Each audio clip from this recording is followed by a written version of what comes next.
It's the I Hardly Know Her podcast, where we activate the improv power of yes and into our conversations to spark curiosity and expand our perspectives in life. Listen in as we chat with industry leaders who share their stories and skills to help inform and inspire so we can all be better individuals contributing to a better world. And remember, you don't have to be a big deal to do big things.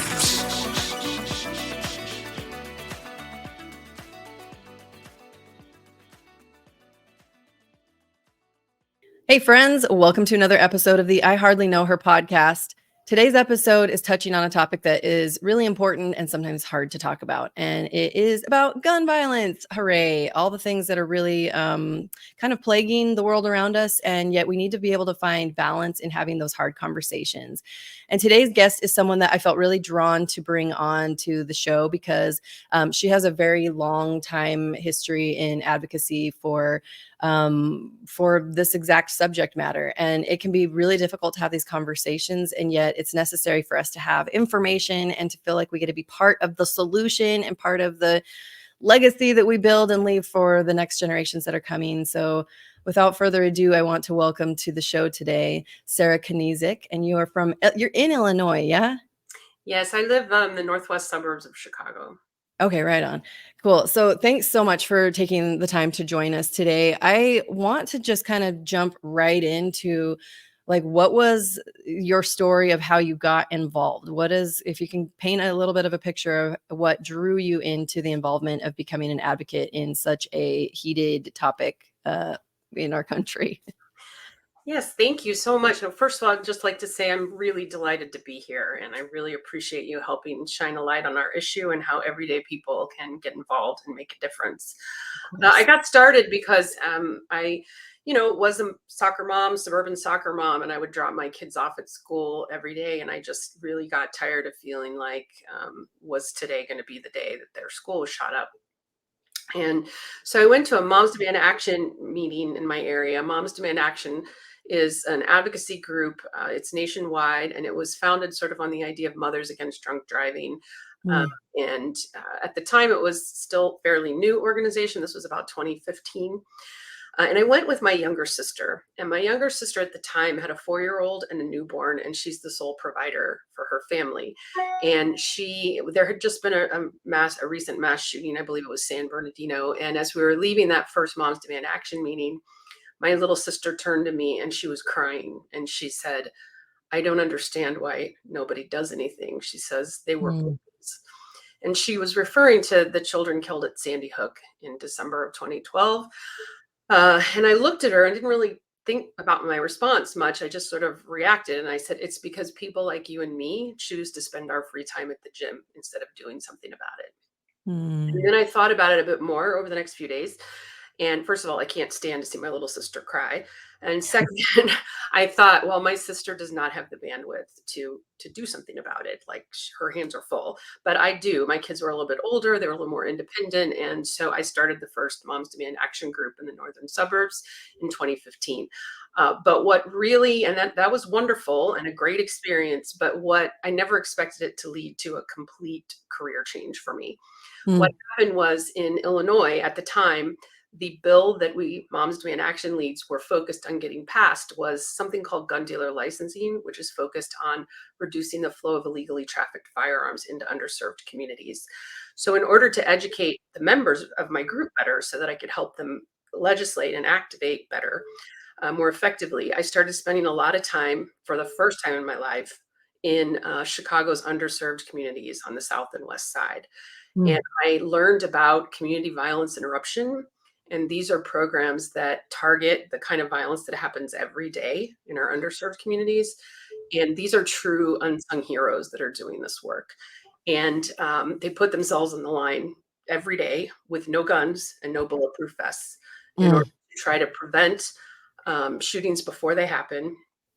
And I was really lucky and fortunate that these people took the time to educate me and help me see the connection between the kind of violence that happens every day in our underserved communities and the kind of violence that happens in communities like mine, which is of privilege.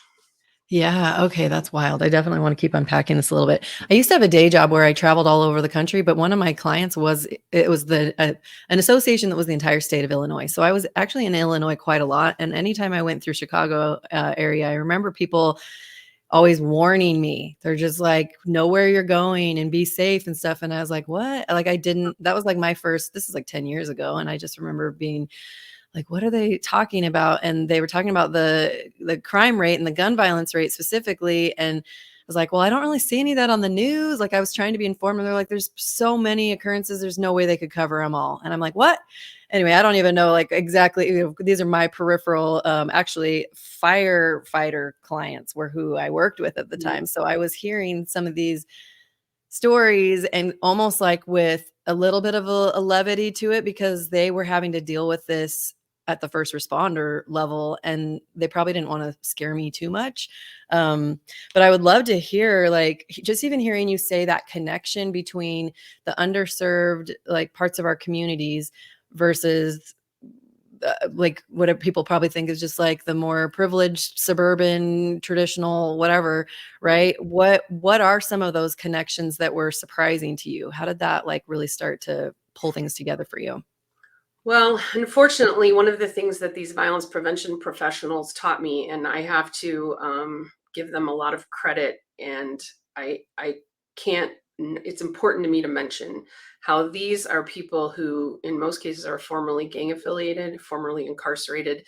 They are from these communities that are underserved, and Mm, they are the only people who are qualified to do this work because they have the credibility on the streets to intervene, particularly with younger people who are the most in risk and at risk. And instead of my teachers from that group of violence interrupters, the people who really took the time to teach me, it took a lot of grace and understanding and patience to explain to a white suburban soccer mom who'd never had to face any of these types of challenges. They were very open and generous with their time and took the time to explain the connection to me. And so it would take me a long time to do it thoroughly, but the simplest way to understand it is um, beginning in about 1978, the National Rifle Association made a conscious decision from that point on to no longer be a hobbyist organization, but to become a lobbying organization for the gun industry. They were very public about it. And mm, from that day on, they set out to normalize the ownership of guns in American life, because the more guns people buy, the more the industry's profits go up. sure. So unfortunately, the people who have always prioritized selling guns over keeping people safe had a 30-year head start on people like me, people who are, grassroots activists in the gun violence prevention movement.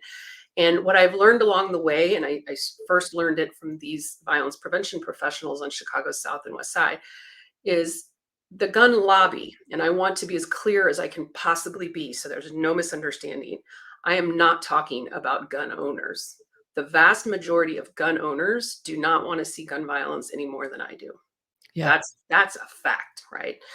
What I'm talking about is the gun lobby, the gun industry, and the elected officials at all three levels of government that are beholden to that gun lobby and take money from them. Mm, This group of very influential and powerful people who are motivated by profit and greed, they want gun violence to remain high, because when gun violence is high, they use fear and racism in order to market guns incredibly effectively, and gun sales go up. The number one day for the largest number of gun sales in American history in a single day was the Saturday after we shut down for COVID. The second mm, highest number of gun sales in a single day was the Saturday after Sandy Hook. mm, We know that when mass shootings like the one that just happened in Lewiston, Maine, they know that when that happens, that drives gun sales. So mm. what people need to understand is our opponent, meaning those of us in the gun violence prevention movement, our opponents are not gun owners. In fact, maybe not most, but at least half of my closest colleagues in this work either are perfectly comfortable with gun ownership, as am I, as long as it's responsible, or they Mhm. own guns themselves, right? So our opponents on this issue are the gun industry, the gun lobby, and the politicians who take money from them. Yeah.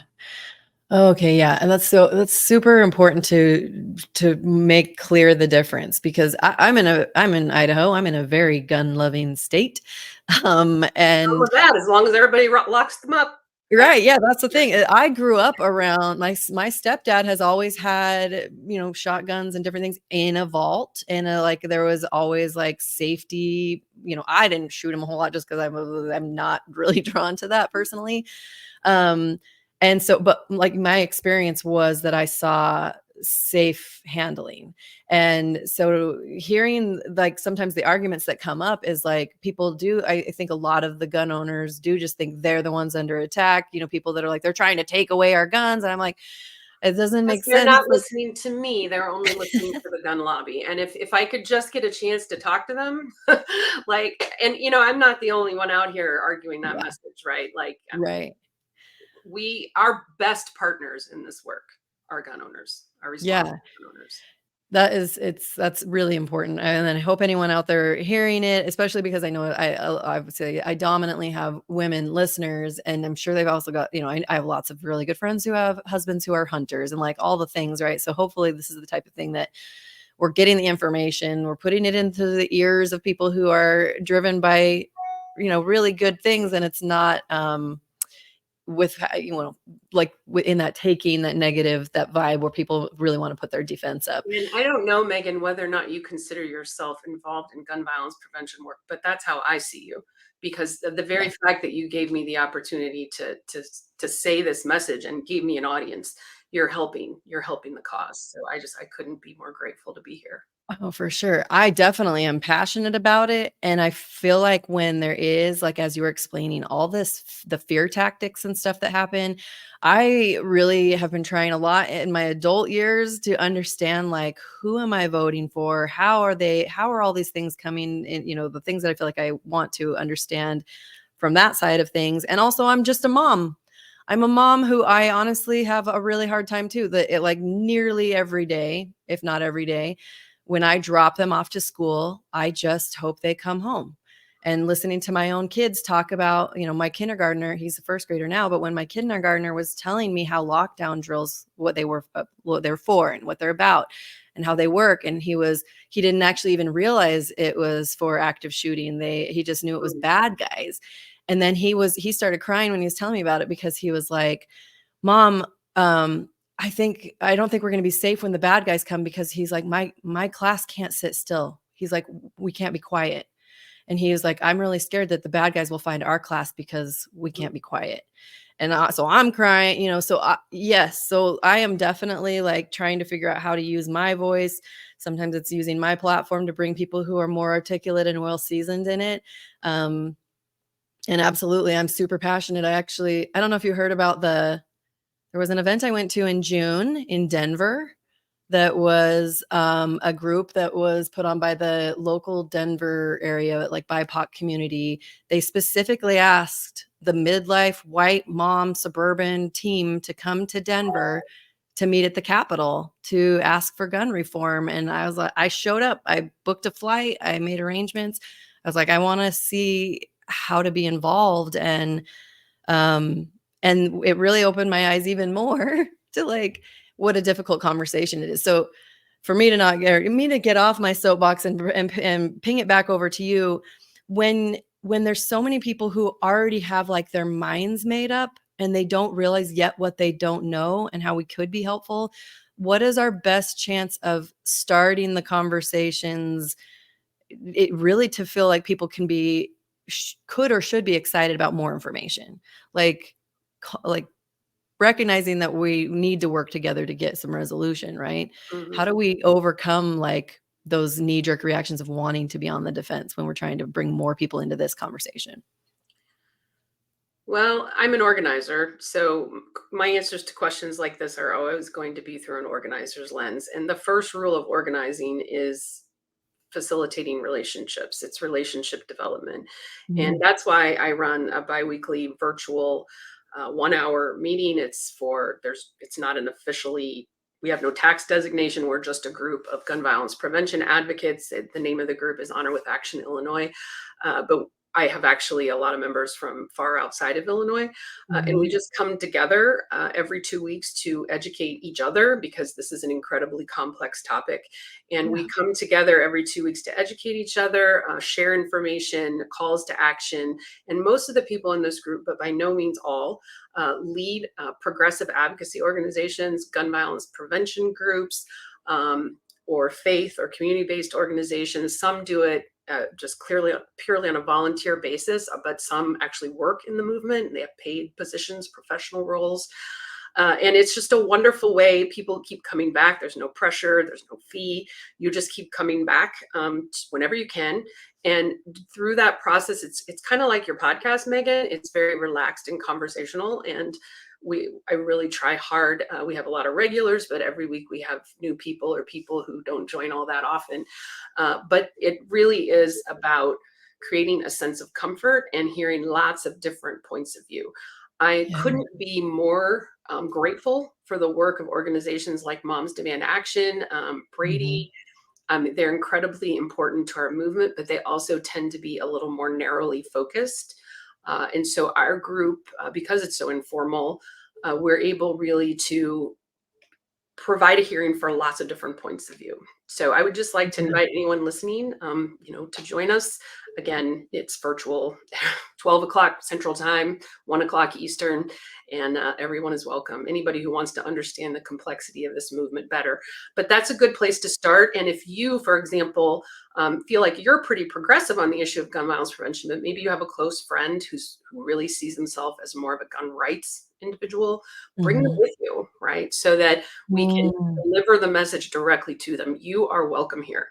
As long as you're Mhm. in favor of locking up guns to keep when you're not using them, Mhm. to keep them away from children and people who should not have access to them because they may be intending to commit a criminal act with them, or maybe they're not mentally healthy enough to have access. As long as you're on board with that, you are welcome. We need you and you're part of the solution.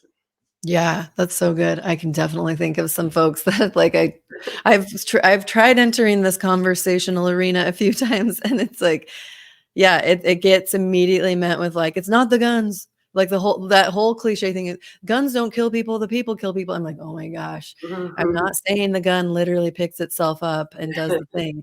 But yeah, that it gets But my the wheels turning. important thing to recognize is when people say that, to some extent, that's on us, the gun violence prevention movement, because we ceded that communication strategy to the Uh-huh. gun lobby, right?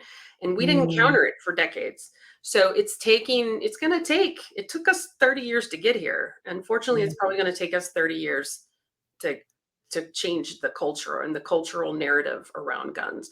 Oh, But we just gotta never give up. Like yeah, we just keep coming back, keep repeating it. To me, it feels like I'm repeating it ad nauseum, right? Like I do sure. not want to take your guns away, right? But if Right. I have to say it 40,000 times, I will say it 40,000 times, right? Like I'll say, Yeah. Oh, yeah. yeah. Exactly. So good. And we will, for those that are listening, the show notes will have a link to be able to find. Like I can't remember. I know I found you through Facebook, which I think I mentioned, but I'll make sure to confirm that exactly like where people can jump on that call. Okay. I've got your link tree, and I'm assuming it's right in there. So that's going to be in those show notes for people to jump onto the calls, find out more information. And I like as you were saying too, though, with it feeling like it took us 30 years to get where we are now. I'm hopeful. I'm hopeful we get the change a little quicker, only based off of actually listening to my own children and young people a lot. Since I teach improv, I teach a lot of improv around youth. And what I think is always interesting is hearing their conversations of like how progressive they really are and how empowered the younger generation feels. And a lot of them are taking really big action. And even listening to my own son who's 16 and kind of like he's like, you guys, these things could be fixed like really quickly. And so I was like Googling like age groups who are going to be voter ages by certain times. And as long as everyone's educated, I'm crossing my fingers that it becomes maybe a little bit quicker shift because the younger people, I think, are tired of the older time habits that we have. I'm like, Well, protocol? How do I say it you're nicely? absolutely correct in that sort of analysis, and you're right to be hopeful in that way. I also work with a lot of young people because of, there are a lot of young activists in this movement. And first of all, I'd just like to point out it did take us 30 years to get here, and Yeah. it will probably take a long time to get out, but we're already 10 years into the process, right? So what I Yeah. mean by Okay. that is the Cool. gun violence prevention grassroots movement didn't really get off the ground until after Sandy Hook, right? So that would have been December Yeah. 2012. And so Okay. it's been about a year, it's been about a decade. We're coming up on, well, yeah, it was a decade Yeah. last year, right? Yep. And so we're 10 years in already. And so, when I say it'll take 30 years, in my Okay. head, worst case scenario, we're 20 years out, right? But I think you're absolutely right. I can tell you that the advocates that I know and work closely with organizations like March for Our Lives and students demand action, and Mhm. they are so impatient, and they're so impatient with our elected leaders at all levels of government Mhm. who tell them to wait, right? And who say, well, I care about the gun safety bill you're trying to support, young advocate, but the time is not right and you need to just wait. And they're just not having it. And I mean, I Mhm. hear a lot of talk here at the state level of these young leaders. I mean, they're not going to wait around for their turn. Like Right. the elected officials who they perceive should be their champions. So in many cases, Democratic elected officials here in Illinois, we're a very blue state. Um, if they perceive that those Democratic leaders are not moving fast enough on this issue, are not courageous enough to stand up and make a stand on the issue and demand change and actually lead, they're not Mhm. going to wait and 10 years until they're the right age and have paid their dues to challenge them. Like they're making plans now to challenge them. Yeah. And those people that I know in politics who've been around a long time, they're like, oh, these young people, they don't understand what it takes to really win a race. Well, in my neighboring district, which is overwhelmingly red, Mm. a 26-year-old Muslim woman in hijab just beat resoundingly the incredibly affable, good-looking white guy who held her seat. Wow. And so anybody who's out there underestimating the political skills and ambitions of our children's generation, I think Yeah. is in for a very rude awakening. Yeah. Oh, yeah. I love that you just expanded on in such good depth and with that example, because that's what I love to see. I love to hope that that's the case, and I think that it can shift a lot of other little moving parts that will hopefully be for the greater good of all of the causes that are honestly like the bane of our existence in various ways that are just like, why are these things that hurt people in whatever category? Why Mhm, is it not most often like, how are we loving and supporting and making life an enjoyable experience for as many people as possible? mhm, It's wild to me. I know you did mention in some notes that I had from you that it sometimes when we're like in the thick of it, it feels like we're not making progress, but obviously it sounds like we are. We're making progress. We're 10 mhm, years into it. I remember Sandy Hook vividly. Actually get all their updates and stuff, and I think that's when it really uh, hit home to me because at the age of my son at the time was like right in that same age group. He was a mhm, kindergartner. Um, and so kind of watching peripherally, and on the one hand, when you watch the news or social media or whatever, it can be really hard to see like, are we making progress or is this getting worse?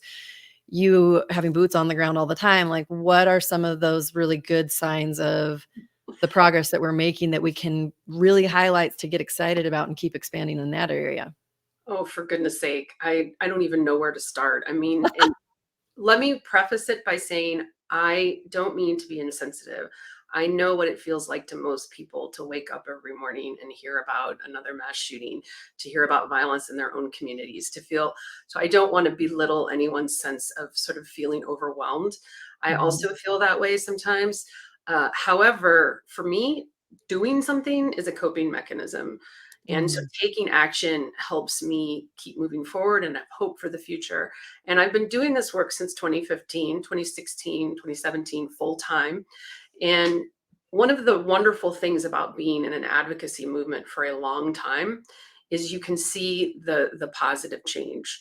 But Mm. you need to sort of have that arc, right? You need to be able to see that arc of change because as Obama loves to say, and I'm going to botch this, but the the arc of justice in the universe is long, but where it bends towards justice, or something like Mm. that. I'm getting Mhm. it a little bit wrong, but it really is a very true statement, and it applies to this movement. So when I started in 2017, and when I had my first professional full-time job as a gun violence prevention advocate, the people that had been doing this work for several years before I came along, they said, you must never ever, remember, I'm in the state of Illinois, which has been Mhm. majority Democrat for 20 years, um, as a state, not every part Mhm. of it, but as a state as a Right. whole. And I was working in Springfield at the state level. And I was told by the people who'd been in this work longer than me, they said, you must never, ever say the word ban, right? If you say that, that's the third rail. And if you use the word ban, no legislator will ever talk to you again. Mm. In January of this year, our governor signed the assault weapons ban in Illinois into law. Mm.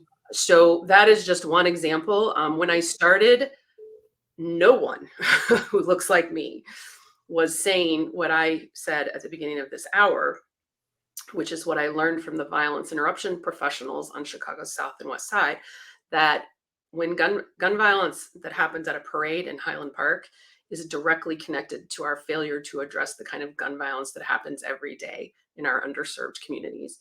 Because Mm. when gun violence is high, the gun industry and the gun lobby uses fear and racism to sell more guns. Nobody Mhm. was talking about that back then.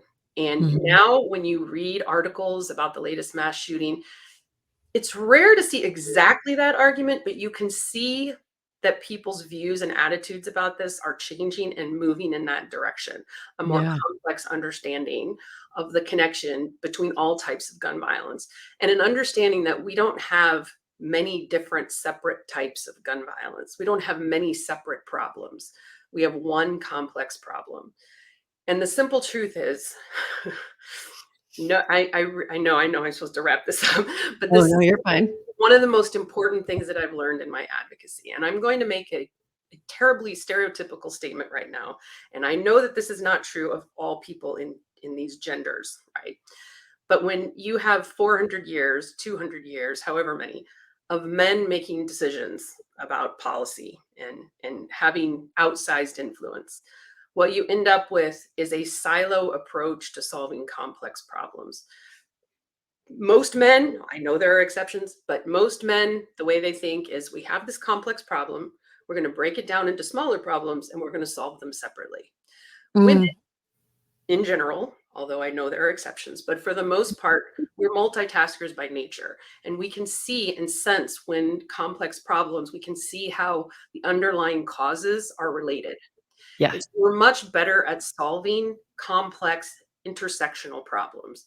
And more than anything, that's what we need. We cannot solve this problem by, first, we're going to address suicide by firearm over here. Here, we're going to address gang related gun violence. Here, we're going to address school shootings. They're all the same, right? And Mhm. they all start with the gun lobby being able to run riot over our cultural norms and practices. And Mhm. they start with underinvestment in our communities. We don't do enough Mm. to strengthen all groups. Mm. Oh my gosh, there's so many important elements in there. And that is like the huge thing that actually I feel like overwhelms me, but like I was mentioning to you, it might have been before we hit record, that I coach a lot of public speaking clients and they each have like these really important topics, right? Yet when I'm listening to them or I'm hearing them in either a group or putting on events where they get to speak in front of real audiences, there's themes that connect even in like what Mhm. seems like vastly different, like I have an upcoming event that may have passed by the time that this even airs, but I have someone talking about climate change, the mass exodus of healthcare professionals because of the stress levels. Someone that also talks about human resources using improv. One of my counterparts is speaking. Some of these just like things that are seemingly different issues. I mean, and they are, and yet there is a lot of themes that can be pulled together so that we could be solving multiple problems with fewer fragmenting strategies, right? Like there's always roots that can kind of connect us back here. So you touched on a couple of these things too with I know you mentioned just now this suicide with guns. The first call I jumped on with you, I was actually really shocked to hear one of the statistics that you were sharing was about the white men within whatever range, midlife and older. I don't remember what the age range was, but that the highest rate of suicide was from guns. And I like didn't even really think about that. And I'm like, nobody really ever talks about that. Do And you know yet, why no one ever talks about it? because then people might not want to have guns being sold. That's I don't right. know. Why is it? That's right. So everyone has heard of the NRA, Yeah. but most people have probably not heard of the National Shooting Sports Foundation, which actually has Mhm. been around almost as long as the NRA. It has spent many, many tens of millions of dollars more over the years than the NRA at lobbying on support of the gun industry. Uh, Mhm. what people also are often shocked to learn is that they fund the American Foundation for Suicide Prevention, which is extremely well known, very popular organization. There was even a local Moms Demand Action group not far from me. Um, they're new, so there's they can be forgiven, but they didn't realize they partnered with the American Foundation for Suicide Prevention because no one ever explained to them that they're funded by the very organization that does more than any other to block all of our gun safety legislation. And Ooh, they purposely chose to fund the American Foundation for Suicide Prevention because they want to be able to control the message that's going out to their largest sales demographic, which is white yeah, men between the ages of 40 and 80, usually in rural areas or suburban areas. And that is their largest customer base. And they yeah, don't want them to know that 2/3 of all firearm deaths are suicides. They're yeah, literally, they're 90%, like it's 89.9% of all deaths by firearm suicide are white men in that age group. 80%, 89%, almost a full percent less of the victims of firearm homicide are young Black and brown men between the ages of 18 and roughly 40. So, what people need to understand is that groups like the American Foundation for Suicide Prevention, if you go to their website, you will see that they do reference the role of guns in suicide, but it's very nominal. And a few mm, years ago, when I was working to pass gun safety legislation in Illinois, I was invited by the American Foundation of Suicide Prevention to participate in one of their conferences. And 2 weeks later, I got a call back telling me that I was not allowed to come mm, because they had found out that I was advocating for gun safety legislation in Illinois. I've mm, heard many, many stories like that from other gun safety advocates, and so people need to understand what we're up against, yeah, which is incredibly well. The reason the American Foundation for Suicide Prevention is so well known is because they have the National Shooting Sports Foundation's money. And so they've been mm, able to pour that into really effective marketing and oof, other practices that have allowed them to become very strong. So they're using it as a Trojan horse, the NSSF yeah, is. And, it's moments like that when a local Moms Demand Action group 2 weeks ago did an event with the American Foundation for Suicide Prevention. I mean, those are the moments where my heart sinks, right? And I'm like, oh, there's still so much work to do. But yeah, we have to keep moving forward because I look back on the last 8 years in this work and I see the incredible progress we've made by not giving up. So we just have to stay in there and keep at it. And I will do yeah, this until I'm in the old folks' home. So, yeah.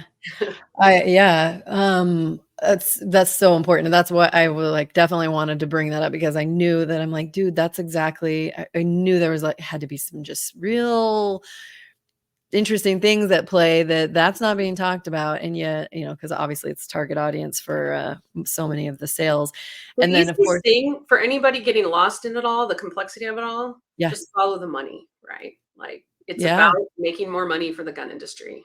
That's right, why we have a crisis because too many elected leaders allowed that to happen for the first 30 years. And we're the rest of us that are finally woken up. I'm the perfect example of that. It took me way too long to wake up to this issue, but we're growing. We're getting stronger every day, and everyone has a role to play, even if you only have 5 minutes a week, right? Yeah. Oh my gosh. Yes, absolutely. And my hope, of course, is that anybody listening is getting more curious, that they're just sitting there thinking, oh, there's things I maybe didn't already know. What else could I learn? What other things will inspire people to continue to gather information so we can figure out how we can do something, feel like we are part of the solution. And that information is so important. It makes me so crazy when I hear the immediate answer of like the mental health issues. There's a million different directions we could obviously go with this, Sarah, today, but we'll, Yes. we'll touch on at least a handful of the hot buttons because I know like that's something that I commonly hear, especially a lot of the people that are in my super conservative network of people in the state that I happen to live in. So I'm always listening to the way that they are positioning things. And I also am very heavily involved with understanding the mental health issues in our life because I struggle with mental health issues and so do a lot of other people. And there's correlations, but not in the way that I think we're being fed what the correlations are. So when people try to blame the gun violence, I was like, all of that tangenting to say, when people try to blame that, because do you hear that just as often as I do, that people want Well, to say the shootings and stuff happen because of people who don't have mental health care? yes, but I hear that often, but I want to say it's also one of the other bright spots that I see because I used to hear it a whole lot more than I do now. Oh, And really? Okay, right cool. now, today in the Washington Post, there is an article that the reporter had gone out and talked to residents of Lewiston, Maine, and I think other communities surrounding the area. Mm, And honestly, as sad as that article was, they were expressing how they feel in the wake of that tragedy. But the questions they were asking and the things that they are saying, and these are just regular citizens of Lewiston, like they're not mhm. like moms demand action leads, right? Um, and if you go and read that article in the New York Washington Post today, everything that they're saying is what the gun violence prevention movement has been repeating for 10 years.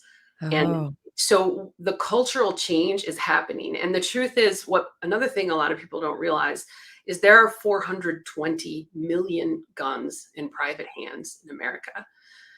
I just, I have, it's all I can do not to laugh out loud when somebody says, oh, you're a gun violence prevention advocate. You want to take everyone's guns away. We can't have a registry or universal background checks because it will lead to a system where the government comes and takes our guns. right. We couldn't do that if we wanted to. I mean, Mm, that's like 100 million more guns than there are people in America. Like, mm, do people understand how big that number is? Like, we have no choice but to learn to live safely with guns because they're not going anywhere. Number one, mm, we have a Second Amendment, which I believe in, right? mhm. And it's an amendment. Like, I mean, it's not like a law. Like, it is not going anywhere, the Second Amendment. And I really know like two people in the entire movement who actively talk about wanting to end the Second Amendment. It's just not something we discuss. Yeah, And then also, even if we wanted to take them all away, we couldn't. There are just too many of them. yeah, So we have to find safer ways to live with them. And that's something that people are starting to understand better too. And there's no reason we can't. One of the things that I find the most frustrating is that in the gun industry and the gun lobby and their elected officials who take money from them, in their rush to earn profits, as high profits as possible, as fast as possible, they were so short sighted and narrow minded rather than thinking long term. Because if they had chosen to prioritize selling guns, but also keep what originally the NRA had as part of its mission, teaching gun safety, teaching responsibility, we could have had an America today where there are gun clubs in every high school in America. mm, Instead, the gun lobby has, in its rush to make as much money as possible, as fast as possible, they've created a generation of young people who want nothing to do with guns, mm. who are going to make it their number one priority when they're in power to make sure that what they lived through, their children and grandchildren won't have to live through that fear and that Yeah, anxiety that you, Megan, so eloquently described about. I believe you said your kindergartner was talking about how worried he was because his classmates couldn't remain quiet during the lockdown drill. mhm. Um, so it's just it could have been different, right? Yeah. But they were so in such a hurry to make so much money that they were just blinded by greed, and now we're all paying the price. Mm. Oh my gosh, yeah.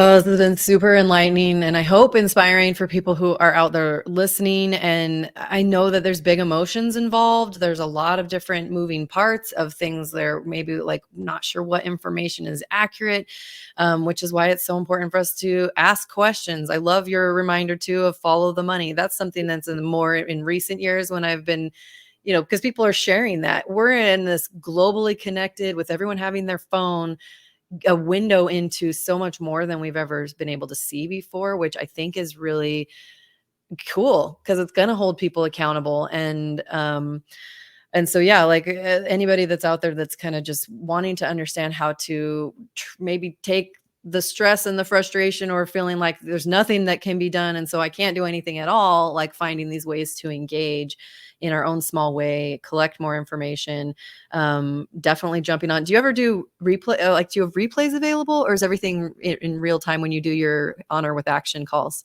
For now, I've never recorded them because I want people to feel welcome to speak Yeah. Okay. freely. Uh, Fair.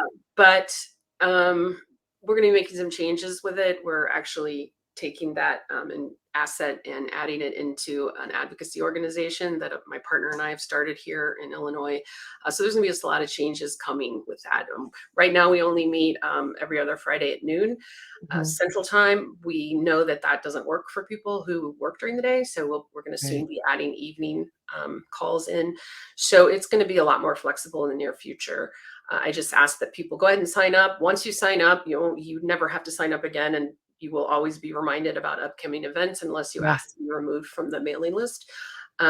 So just get in the system, and you will be informed of the changes as they come.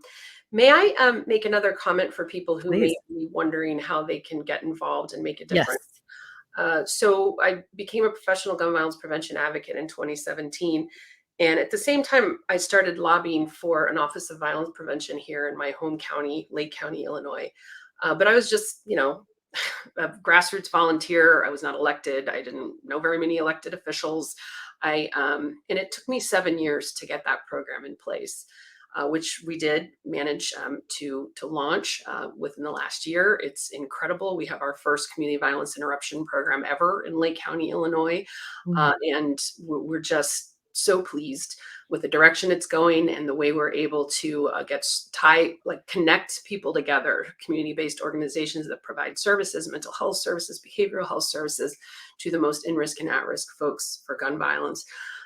There's a lot to discuss there, but the point I want to make is about 2 years ago, I decided to run for my local Lake County board because I realized I can make that kind of change a lot faster from within government. Mm. And Mhm. the next time I want to make systemic change like that, I don't want it to take 7 years. So I fortunately, with a lot of support, I was elected last November. I'm a member of Yes. the Lake County Board. I'm on the relevant committees that where I can really do some good on addressing the systemic problem of gun violence in my communities. But one of the things that I'm finding in this role is it's almost like the more local the office you run for is, the more Mhm. impact you can have. So, for Yes. example, school board is even more local than the role I hold, right?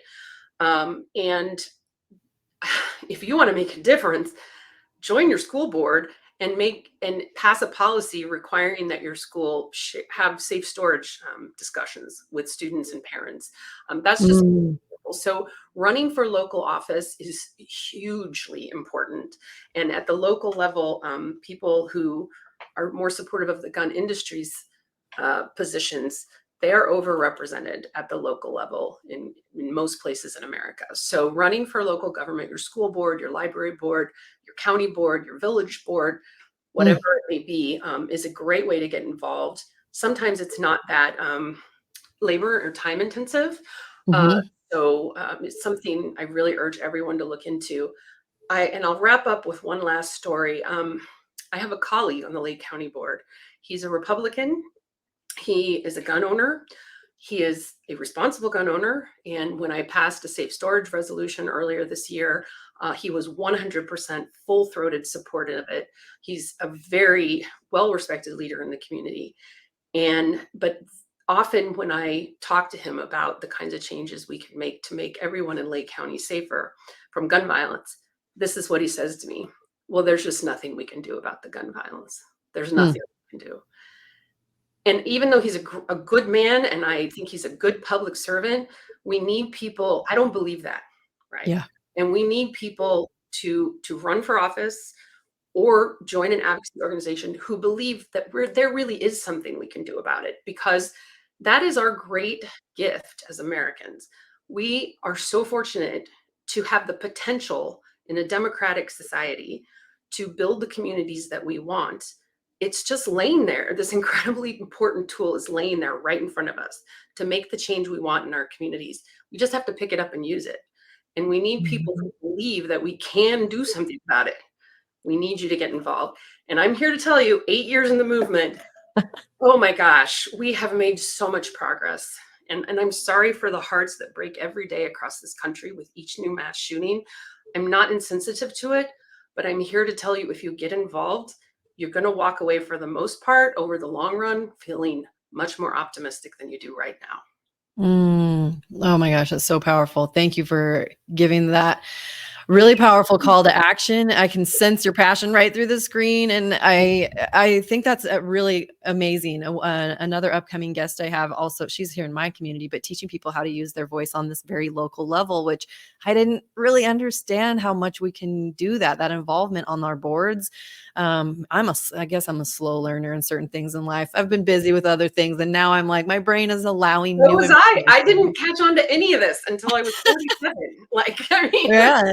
So I'm excited about this new season. I really encourage people to feel like we can be more empowered. There's so much we can do. And like, we don't have to just be disheartened or complain or feel like, oh my gosh, yeah, what you just said there, there's nothing we can do or whatever. When someone says something along those lines, or like, well, that's life, or that's just the way it is, or that any of those vibes of like inaction, or like an unwillingness to even try, I just can't stand that kind of a vibe, because we live in a world filled with innovation and change and new ideas and empowerment. And there's no reason for people to be like, well, there's just nothing we can do about it. Yeah, let's I just, couldn't agree more. In the ah, last years in Illinois, we've passed, I've lost count, 8 or 9 gun safety bills. And I'd just like to remind everyone, last year, President Biden signed the Bipartisan Safer Communities Act into law. That was the first gun safety bill in 30 years to become federal law. hmm, So, I mean, I could go on all day with the progress I've seen in these 8 years. More than anything, I want people to have hope, because we are moving in the right direction, and we're moving at an accelerating pace in the right yeah, direction. very cool. Well, thank you again, Sarah. And make sure you guys all check the links that are going to be in the show notes so that you can connect, learn more, find ways. Obviously, it's inspiring to listen to all the things that are happening over in Illinois. We can apply those wherever we are, because I know I've got listeners in a variety of states, including in my home state of Idaho.